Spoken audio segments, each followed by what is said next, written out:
குமாரன் தூய ஆவியானவரின் திருப்பெயராலே ஆமென். கிறிஸ்துவின் அன்பானவர்களே, இந்த காணொளி வழிபாட்டிலே பங்கு கொள்கிற உங்கள் அனைவரையும் ஆண்டவரின் திருப்பெயரில் அன்போடு வாழ்த்தி வரவேற்கிறேன். இந்த வழிபாட்டிலே கடவுளுடைய பிரசன்னமும் வழிநடத்துதலும் நம்மை நிரப்புவதாக. நாம் கண்களை மூடி இறைவனை நோக்கி நாம் வேண்டிக் கொள்வோம். அன்பும் இரக்கமும் கருணையும் நிறைந்த கடவுளே, இந்த நாளிலே நாங்கள் நன்றியோடு ஸ்தோத்திரிக்கிறோம், உமக்கு ஸ்தோத்திரங்களை செலுத்துகிறோம். கடந்த வாரம் முழுவதும் எங்களை பாதுகாத்து வழிநடத்தி வந்தீரே சுவாமி. எங்களுடைய வாழ்க்கையில் நீர் உடனிருந்து எங்களுடைய தேவைகளை எல்லாம் நீர் சந்தித்து அன்றாட உணவை எங்களுக்கு கொடுத்து எங்களுடைய கஷ்டங்களிலும் தேவைகளிலும் உம்முடைய அன்பை எங்களை தாங்கிக் கொண்ட தயவுக்காக உமக்கு நன்றி செலுத்துகிறோம்.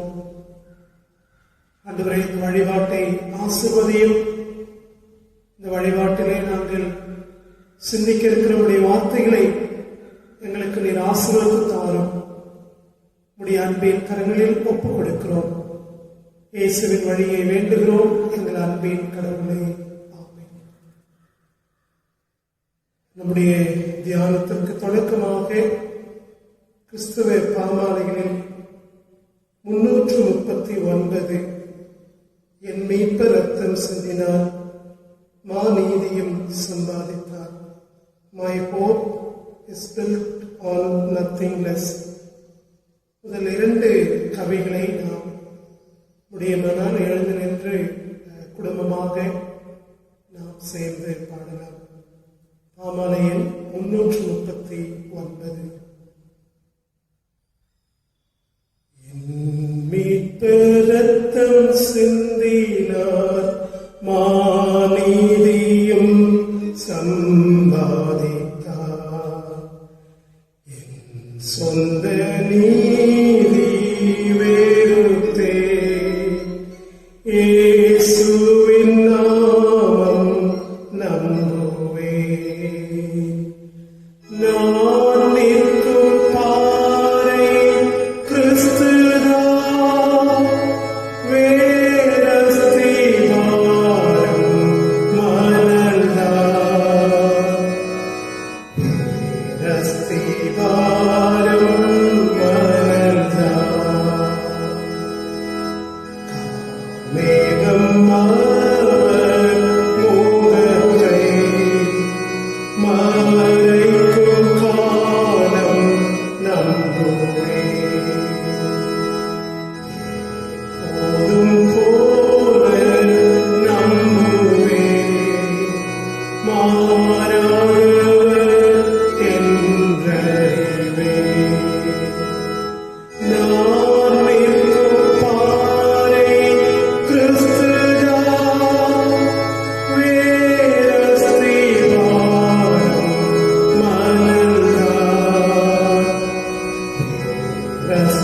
வேரஸ்திவாரம் மணல்தான்.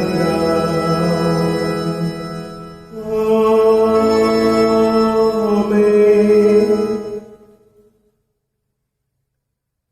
இந்த நாளில் நம்முடைய தியானத்திற்காக கொடுக்கப்பட்டிருக்கிற திருமறை பகுதியில் எசேக்கியேல் 34 அதிகாரம் 25 முதல் 31 முடிய, சங்கீதம் 47, அப்போஸ்தலனாகிய பேதுரு எழுதின 1 நிருபம் 2 அதிகாரம் 1 முதல் 10 முடிய, யோவான் எழுதின நற்செய்தி நூல் 20 அதிகாரம் 19 தொடங்கி 23 முடிய. யோவான் எழுதின நற்செய்தி நூல் 20 அதிகாரம் 19 முதல் 23 வரை நாம் படிக்க கேட்போம்.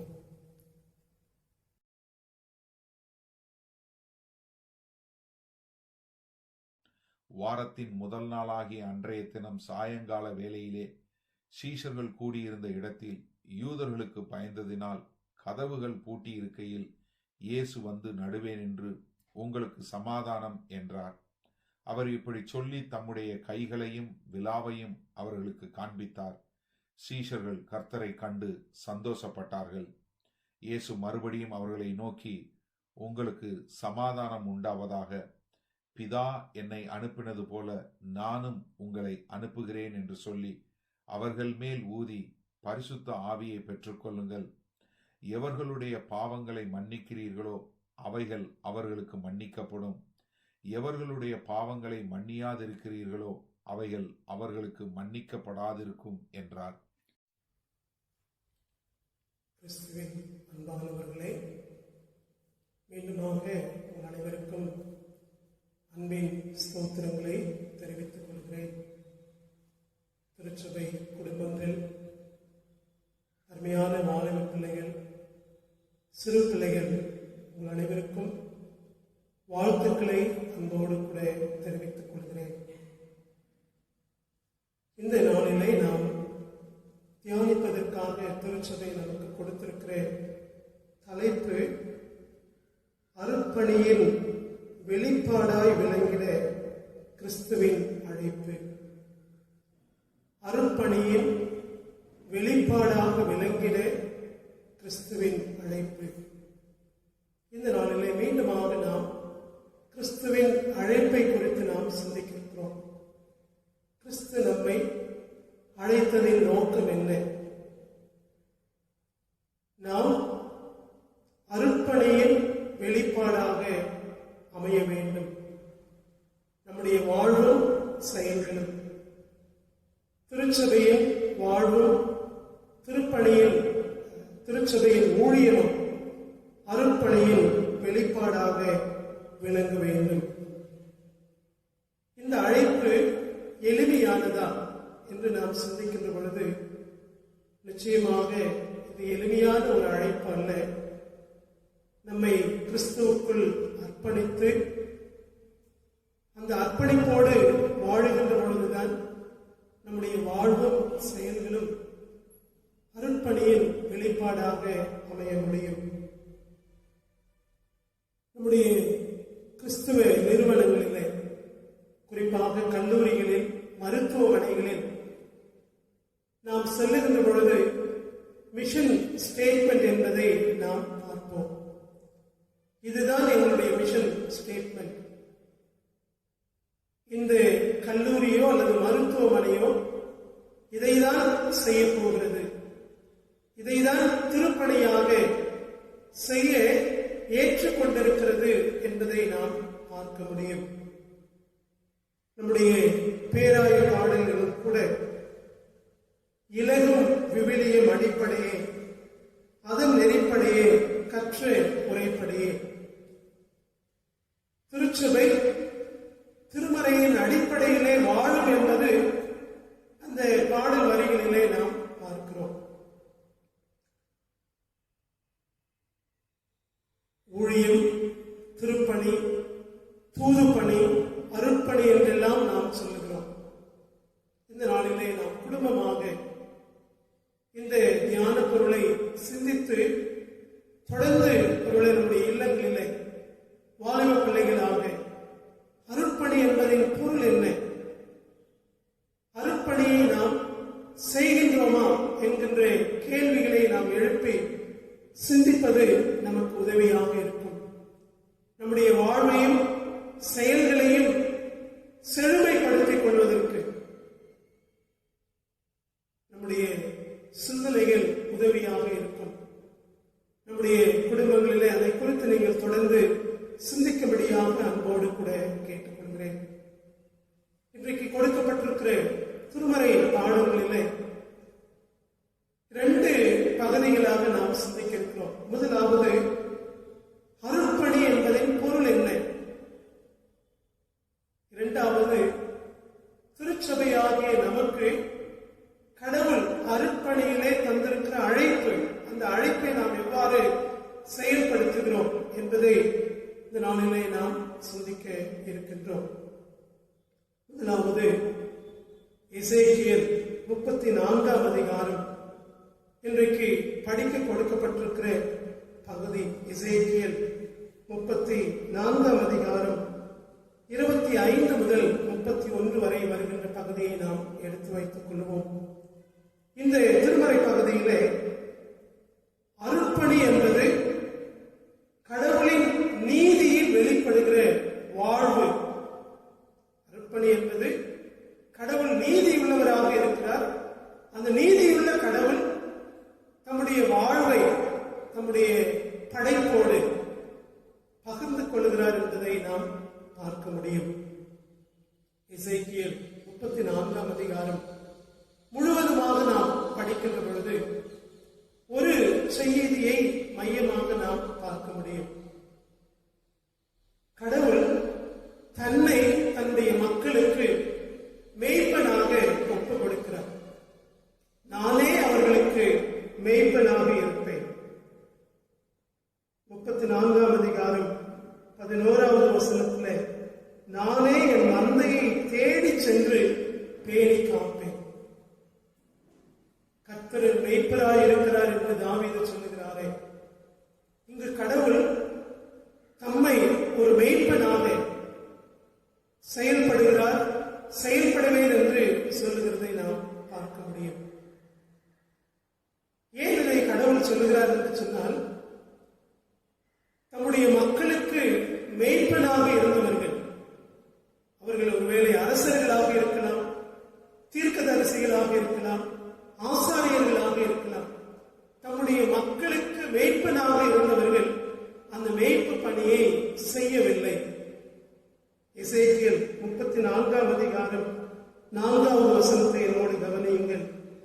நீங்கள் நலிந்தவற்றை திடப்படுத்தவில்லை, பிணியுற்றவற்றுக்கு குணமளிக்கவில்லை, காயமுற்றவற்றுக்கு கட்டு போடவில்லை, வழி தப்பியவற்றை திரும்ப கூட்டி வரவில்லை, காணாமல் போனவற்றை தேடவில்லை, ஆனால் அவற்றை கொடுமையுடனும் வன்முறையுடனும் நடத்தினீர்கள். யோவான் 10ஆம் அதிகாரத்திலே நாம் படிக்கின்றோம், கெட்ட மேய்ப்பர்கள் திருடவும் கொள்ளையிடவும் வருகின்றார்கள், ஆனால் நல்ல மேய்ப்பனோ தன் ஆடுகளுக்காக ஜீவனை கொடுக்கிறார் என்று ஆண்டவர் சொல்கின்றாரே. இங்கு மேய்ப்பர்கள் தங்களுடைய மந்தையை மேய்க்க தவறிவிடுகிறதையும் அதனாலே மந்தை சிதறுண்டு போகிறதையும் நாம் பார்க்கிறோம். இஸ்ரவேலர்களுடைய வாழ்க்கையில 2 படையெடுப்பை, அந்த படையெடுப்பிலே அவர்கள் விழுந்து போகிறதை நாம் அறிந்திருக்கிறோம். அசீரியராலே சிறைபிடிக்கப்படுகின்றார்கள். யூத மக்கள் பாபிலோனியரால் சிறைபிடிக்கப்படுகின்றார்கள். அப்படி சிறைபிடிப்பதற்கு என்ன காரணமா? மேய்ப்பர்கள் தங்களுடைய பணியை சரியாய் செவ்வையாய் செய்யவில்லை. எனவே கடவுள் என்று சொல்லுகிறார், அந்த மேய்ப்பர்களை நான் அகற்றிவிட்டு நானே அவர்களுக்கு மேய்ப்பனாக இருப்பேன். 2 அழகான செய்தியை எசேக்கியேல் சொல்லுகிறார். கடவுள் மேய்ப்பராக இருக்கின்றார். அந்த மேய்ப்பராக இருக்கின்ற கடவுள் நீதியுள்ளவராக இருக்கின்றார். எசேக்கியேல் 34ஆம் அதிகாரம் 16வது வசனத்திலே ஆண்டவர் சொல்கின்றார், காணாமல் போனதை தேடுவேன், அலைந்து திரிவதை திரும்ப கொண்டு வருவேன், காயப்பட்டதற்கு கட்டு போடுவேன், நலிந்தவற்றை திடப்படுத்துவேன், ஆனால் கொழுத்ததையும் வலிமையுள்ளதையும் அழிப்பேன், இவ்வாறு நீதியுடன் அவற்றை மேய்ப்பேன். தொடர்ந்து அந்த பகுதியை நாம் படிக்கின்ற பொழுது கடவுளுடைய நீதி எவ்வளவு அருமையானது, அழகானது என்பதை எசேக்கியேல் தீர்க்கன் சொல்லுகின்றார். 19வது வசனத்தில், உங்கள் கால்களால் மிதிக்கப்பட்டதை என் மந்தை உண்ண வேண்டுமோ, உங்கள் கால்களால் கலக்கப்பட்டதை என் மந்தை குடிக்க வேண்டுமோ? அப்படியானால் நீதியுள்ள கடவுள், இரக்கமும் அன்பும் நிறைந்த கடவுள், வலிமையற்றதை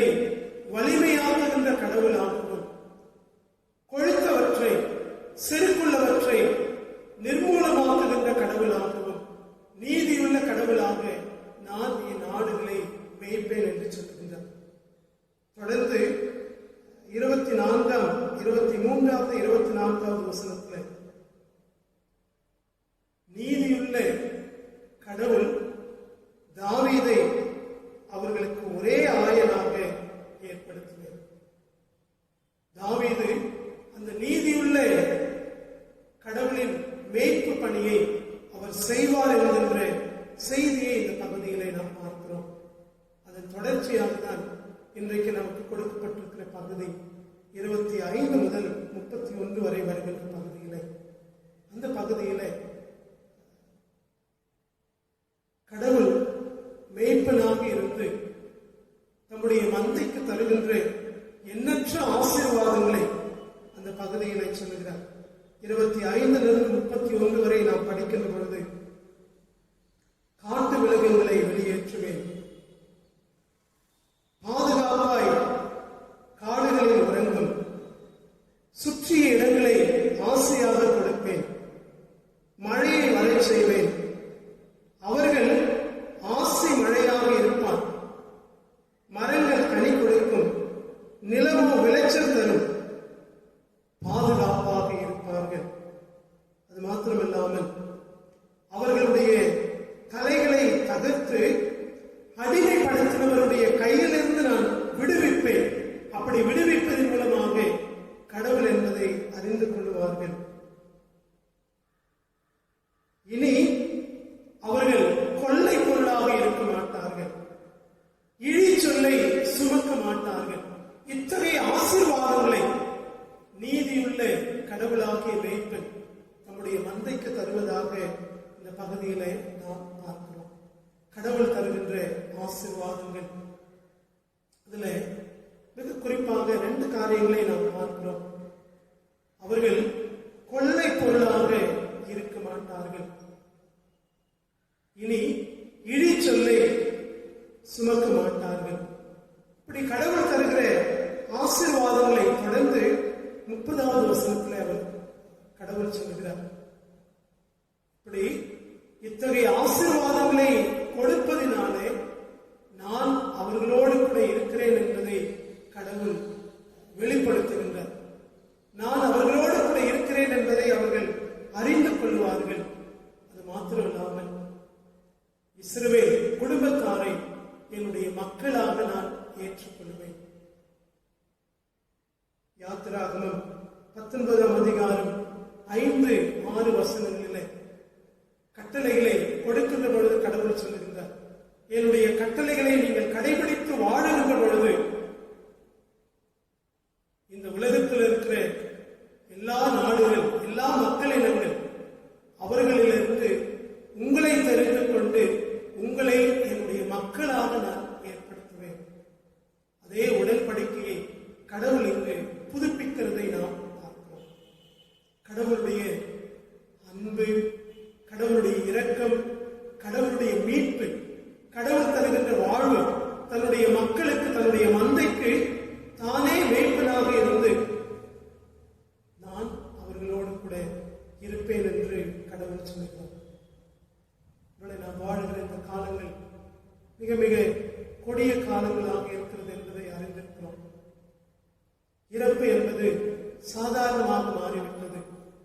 கடந்த 1 ஆண்டுகளுக்கு மேலாக இந்த வைரஸ் தொற்றின் மத்தியில் நம்முடைய வாழ்க்கை பல இன்னல்களுக்குள்ளாக மாறியிருக்கிற சூழ்நிலையில கடவுள் நம்மோடு கூட இருக்கின்றார். கடவுள் நம்மோடு கூட இருந்து நம்மை வழி நடத்துகிறார் என்பதை நாம் உணர்ந்து கொள்ள அழைக்கப்படுகின்றோம். இந்த திருமறை பகுதியில கடவுள் நீதி உள்ளவராக நம்முடைய மந்தைக்கு வாழ்வு தருகின்ற கடவுளாக இருக்கிறார் என்று சொல்லி நாம் பார்க்கிறோம். இந்த அருமையான பகுதி லூக்கா 15ஆம் அதிகாரம் 11 32 வரை வருகின்ற ஒரு தகப்பனுக்கு 2 குமாரர்கள் அந்த ஓமையை பிரதிபலிக்கின்றதை நாம் பார்க்கிறோம். காணாமல் போன மகன் திரும்பி வருகின்ற பொழுது தகப்பன் ஓடோடி போய் அணைத்துக் கொண்டு அவனுக்கு மீண்டுமாக அந்த உரிமை வாழ்வை கொடுக்கிறதை நாம் பார்க்கிறோம். கடவுள் அன்புள்ளவராக, இரக்கமுள்ளவராக நம்முடைய ஆசீர்வாதங்களை ஆசீர்வாதங்களை கொடுத்து நம்முடைய நீதியை பகிர்ந்து கொள்கிறார் என்று சொல்லுகிற பொழுது இந்த சூழலிலே தான் அருட்பணி என்பதனுடைய பொருளை நாம் தொடர்ந்து புரிந்து கொள்ள அழைக்கப்படுகிறோம்.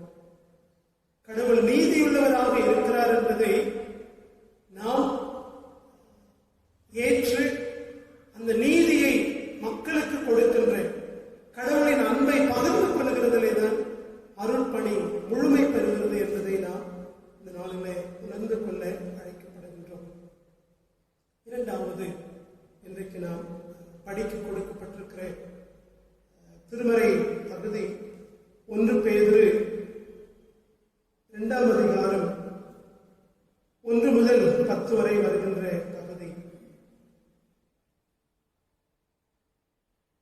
1 பேதுரு 2 அதிகாரம் 5வது வசனம் என்னோடு கவனிக்கும்படியாக அன்போடு கூட கேட்டுக்கொள்கிறேன். 1 பேதுரு 2 அதிகாரம் 5வது வசனம். நீங்களும் உயிருள்ள கற்களாயிருந்து ஆவிக்குரிய இல்லமாக கட்டி எழுப்பப்படுவீர்களாக.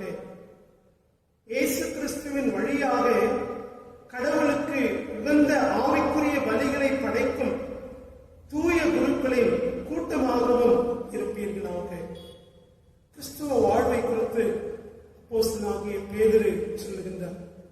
திருச்சபை அவரோடு கட்டப்பட்டிருக்கிற ஆவிக்குரிய இல்லமாக இருக்கிறது. திருச்சபை கடவுளுக்கு உகந்த பலிகளை செலுத்துகின்ற, ஆவிக்குரிய பலிகளை செலுத்துகின்ற தூய குருக்களின் ஆசாரிய கூட்டமாக இருக்கின்றது. கடவுள் நம்மை அழைத்திருக்கிற அழைப்பை இந்த பகுதியிலே நாம் சிந்திக்கின்றோம். ஒரு கல் இருக்கிறது. அந்த கல் கடவுளால் கொடுக்கப்பட்ட கல். அந்த கல்லாகிய கிறிஸ்துவை புறக்கணித்த, மனிதர்களால் புறக்கணிக்கப்பட்ட கல்லாகிய கிறிஸ்துவை விசுவாசிக்கிறவர்கள், அவர்களை குறித்து அப்போஸ்தலனாகிய பேதுரு சொல்லுகிறதை நாம் பார்க்கின்றோம். 1 பேதுரு 1 அதிகாரம் 3வது வசனத்திலேயும் தொடர்ந்து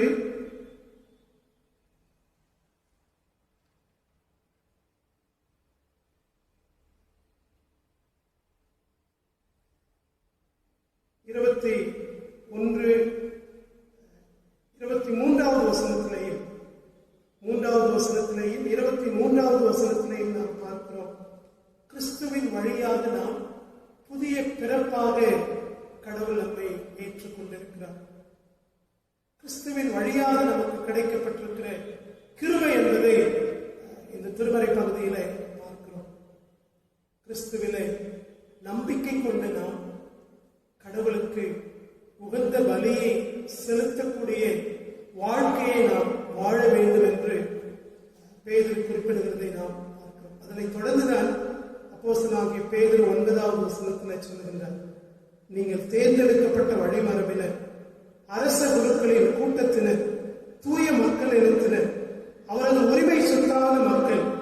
எனவே உங்களை இருளினின்று தமது வியத்தகு ஒளிக்கு அழைத்தவருடைய மேன்மை மிக்க செயல்களை அறிவிப்பது உங்கள் பணியாகும். இப்படி யாத்திராகமம் 19ஆம் அதிகாரத்தில் இஸ்ரவேல் மக்களை தம்முடைய சொந்த மக்கள் என்று சொல்லுகின்றாரோ, அதே போல இங்கே திருச்சபையாகிய நம்மை கடவுள் கிறிஸ்துவின் வழியாக சொந்த மக்களாக ஏற்றுக்கொண்டிருக்கிறார். நம்மிலே கடவுள் கொடுத்திருக்கிற அழைப்பு என்ன என்று சொன்னால், நாம் அவருக்கு உகந்த ஆவிக்குரிய பலியாக இருக்க அழைக்கப்படுகின்றோம். நம்முடைய வாழ்வும் செயல்களும் அருட்பணியின் வெளிப்பாடாக இருக்க வேண்டும். கடவுள் நம்மை அழைத்திருக்கிறார். அந்த அழைப்பிலே நாம் உறுதியோடு நிலைத்திருக்க கடவுள் நம்மை அழைத்திருக்கிறார். அப்படி நாம் கிறிஸ்துவிலே உறுதியாக நிலைத்திருக்கின்ற பொழுது நம்முடைய வாழ்வு கடவுளுக்கு உகந்த பலியாக அமையும். நிறைவாக இன்றைக்கு நாம் படிக்க கேட்ட நற்செய்தி பகுதி, உயிர்த்தெழுந்த ஆண்டவர் நம்முடைய சீடர்களோடு கூட தோன்றி உங்களுக்கு சமாதானம் என்று சொல்லுகின்றார். தொடர்ந்து தம்முடைய ஆவியை ஊதி அவர்களை ஆசீர்வதிக்கின்றார். தொடர்ந்து ஆண்டவர் சொல்லுகிறார், நீங்கள் யாருடைய பாவங்களை மன்னிக்கிறீர்களோ அவைகள் மன்னிக்கப்படும், யாருடைய பாவங்களை மன்னியாதிருக்கிறீர்களோ அவைகள் மன்னிக்கப்படாதிருக்கும். பிதா என்னை அனுப்பினது போல நானும் உங்களை அனுப்புகிறேன். மத்தேயு, மாற்கு, லூக்கா நற்செய்தி நூல்களிலே நீங்கள் உலகமெங்கும் புறப்பட்டு செல்லுங்கள் என்கின்ற அந்த செய்தியை யோவான் நற்செய்தியாளர் வேறு விதமாக சொல்கிறார். நான் உங்களை பிதா என்னை அனுப்பினது போல நானும் உங்களை அனுப்புகிறேன்.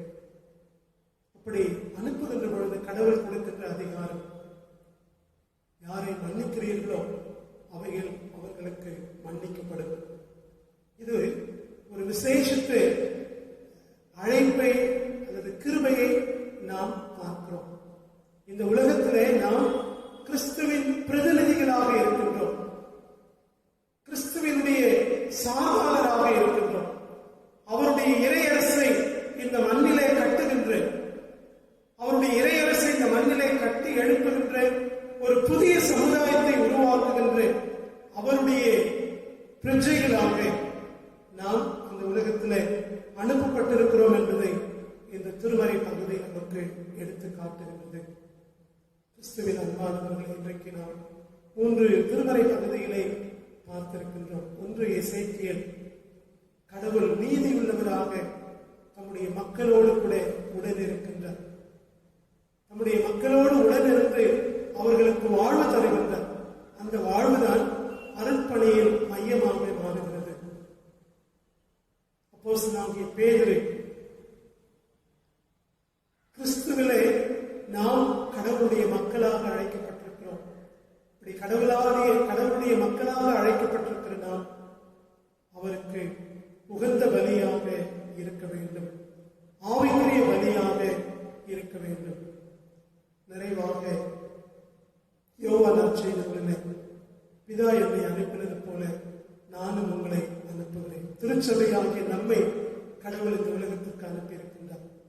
அவருடைய பிரதிநிதியாக நின்று செயல்படவும் வாழவும், நாம் வாழுகின்ற இடங்களிலே நான் கிறிஸ்துவனுடைய பிரதிநிதியாக வாழ்கிறேன் என்கின்ற அர்ப்பணிப்போடு வாழவும் ஆண்டவர் நம்மை அழைத்திருக்கிறார் என்பதை இந்த 3 திருமறை பகுதிகளின் வழியாக நாம் அறிந்து கொள்கிறோம்.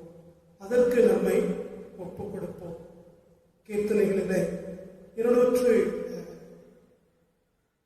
329வது கீர்த்தனையிலே சௌரிராயன் இயேசுதாசன் மிக அழகாக எழுதுகிறார்.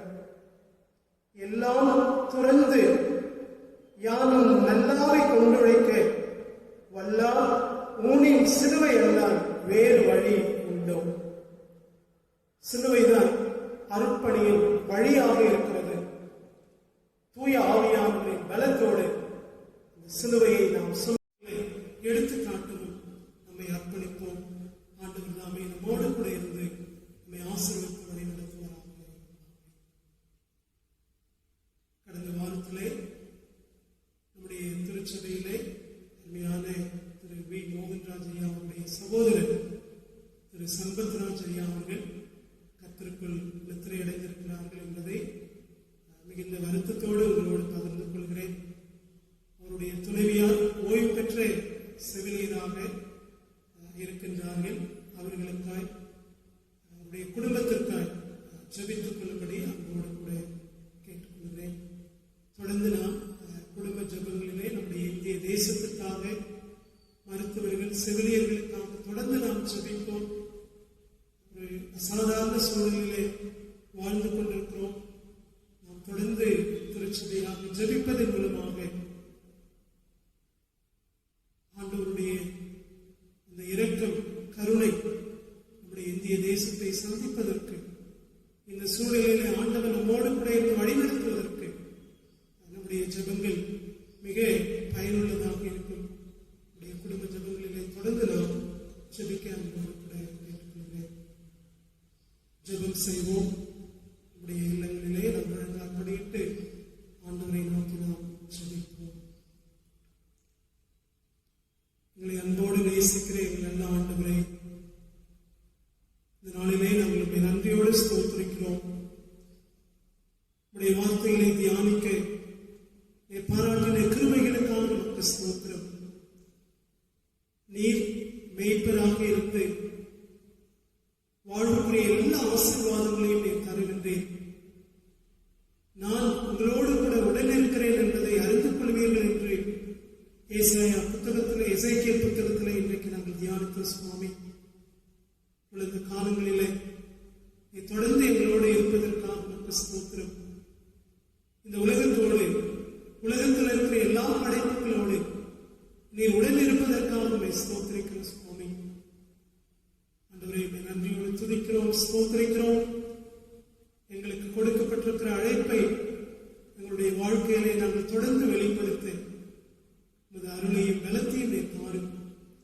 தூய ஆவியானவரின் பலத்தால் எங்களை பலப்படுத்தி உமக்கு உகந்த ஆவிக்குரிய பலிகளாக எங்களுடைய வாழ்க்கை அமைய நீர் எங்களை பலப்படுத்தும் சுவாமி. நாளிலே எங்களை உங்களுடைய கரங்களிலே தாழ்த்தி ஒப்புக் கொடுக்கிறோம். தொடர்ந்து எங்களுடைய கிறிஸ்துவ வாழ்விலை நிலைத்திருக்கிறோம். கிறிஸ்துவ வாழ்க்கையை நாங்கள் தொடர்ந்து மகிழ்ச்சியோடு வாழுவோம். எங்களுக்கு நீர் ஒரு பலத்தையும் கிருபையும் நீர் தாரும் சுவாமி. ஆண்டவரே, எங்களுடைய திருச்சபையின் ஒவ்வொரு குடும்பங்களையும் உடைய கருத்தில் ஒப்புக் கொடுக்கிறோம். வயதான பெரியவர்கள், பிள்ளைகள், குழந்தைகள் எல்லாரையும் நீர் ஆசீர்வதிப்பான். எல்லாருடைய வாழ்க்கையில் உடைய சமாதானத்தை நீர் தாரும். அவருடைய கஷ்டங்களில், சுகவீனங்களில் நீர் அவர்களை பலப்படுத்தும் சுவாமி. கடந்த வாரத்திலே எங்களை விட்டு கடந்து சென்று திரு சம்பத்ராஜ் ஐயா அவருடைய ஆன்மாவை உடைய கரங்களிலே ஒப்புக் கொடுக்கிறோம். அவர் விட்டு சென்றிருக்கிற அவருடைய துணைவியாருக்காக செபிக்கிறோம். நீர் அவர்களை பலப்படுத்தும். உடைய ஆறுதலை நீர் தாரும் சுவாமி. ஆண்டவரே, இந்த வேளையிலே எங்களுடைய இந்திய தேசத்திற்காக இந்த பாரத்தோடு கூட செபிக்கிறோம் சுவாமி. எல்லா மாநிலங்களை ஆளுகிறவர்களுக்காக செபிக்கிறோம். இந்த இக்கட்டான சூழலில் அவர்களுடைய தொடர் பணிகளுக்காக எடுக்கிற எல்லா முயற்சிகளுக்காக உங்களுக்கு ஸ்தோத்திரம். உள்ள ஆக்சிஜன் பற்றாக்குறை இதெல்லாம் நாங்கள் கேள்விப்படுகிறோம் சுவாமி. இந்த சூழல்கள் எல்லாவற்றையும் உடைய கருத்தில் ஒப்புக் கொடுக்கிறோம். புதிதாய் பொறுப்பேற்றிருக்கிற புதிய முதலமைச்சர்களுக்காக, அவர்களுடைய தொடர் செயல்பாடுகளுக்காக ஜெபிக்கிறோம். நீர் ஆசீர்வதியும். மருத்துவர்கள், செவிலியர்கள் அவர்களுடைய தொடர் அயராத உழைப்பிற்காக நமக்கு நன்றி செலுத்துகிறோம். ஒரு கிருபையும் ஆசீர்வாதமும் அவர்களையும் அவருடைய பிள்ளைகளையும் தாங்கும்படியாக ஜெபிக்கிறோம். உடைய நல்ல கரங்களிலே ஒப்புக் கொடுக்கிறோம். அப்பா, துதியான மகிமையாகவும் நமக்கு செலுத்துகிறோம். வருகின்ற வாரத்தில் தன்னுடைய பிறந்த நாளை, திருமண நாளை எதிர்நோக்கி இருக்கிற பிள்ளைகளை தொடர்ந்து ஆசீர்வதியும். துதியான மகிமையெல்லாம் நமக்கு செலுத்துகிறோம். இயேசுவின் மூலம் கேட்டுக்கொள்கிறோம் எங்கள் அன்பு நிறைந்த கடவுளே. நம்முடைய ஆண்டவராகிய இயேசு கிறிஸ்துவினுடைய கிருபையும் பிதாவாகிய